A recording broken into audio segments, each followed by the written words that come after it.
ভাই আমার মাথায় না একটা প্রশ্ন ঘুরতেছে। আব্বা আমার মাথায় একটা প্রশ্ন ঘুরতেছে। এ তুই আজকে থাম, এই 2 দিন ধরে তুই মেলা প্রশ্ন করেছিস, আজকে আমি প্রশ্ন করব, তুই শুনবি। তা ভাই কি প্রশ্ন করতেছ তোর মাথায়? এই যে মশা আমাকে রক্ত খায়, এই মশা যখন রক্ত খায় তখন কি ওরা ব্রেকফাস্ট করে, লাঞ্চ করে নাকি ডিনার করে? আব্বা আমি এই প্রশ্নের উত্তর জানি। তোরা কইছি না আজকে তুই থাম।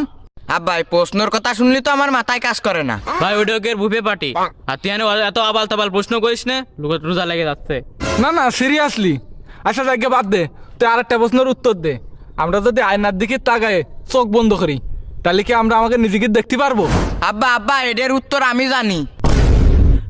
তোরা আগেই বকতি বারণ দিলাম, তুই নাক বাড়ায় সিন্ধুর নিতে আসির, উত্তর যদি না পারিস তোর দরিয়া কিন্তু আমি পানির মধ্যে শুভ বানে আজকে।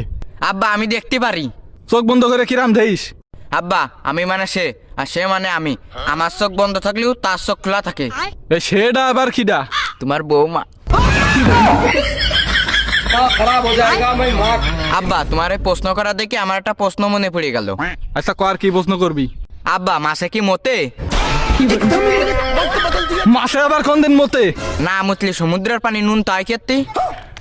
আজকে ভাবলাম দুনিয়ার প্রশ্ন সব আমি করবো, এটাই উল্টো আমার সবার বসে প্রশ্ন করা শুরু করে দিলে। তোকে প্রশ্ন করাতে আমারও একটা প্রশ্ন চলে আসলে মনে। এই ওই যে মুরগি গেল ডিম পাড়ে, ওকে গেল ডেলিভারি হয় নাকি ওকে ম্যানুফ্যাকচারিং হয়? ওইটা ওদের প্রাইভেসির ব্যাপার, আর আমাকে এসব প্রশ্ন যদি মুরগিতে শুনতে পারে তাহলে মুরগি ডিম পাড়াই বন্ধ করে দেবে না। আচ্ছা এইসব কথা বাদ দে, এই যে সোজ যদি হলো পুলিশের গাড়ি চুরি করে, তা পুলিশ কি 999 ফোন দেবে না? পুলিশ কনে ফোন দেবেন তা আমি জানি না, কিন্তু পাগলা গারোতে ফোন দিয়ে আমার জন্য একটা সিট বুক করা লাগবে না। এই 2 দিন ধরে আমার সাবাল আমার যে প্রশ্ন করা করিয়েছে, আমি ভাবলাম যে আজকে তোকে একটু প্রশ্ন করে তোকে পাগল বানাবো, আসে আমি উল্টো পাগল হয়ে যাচ্ছি।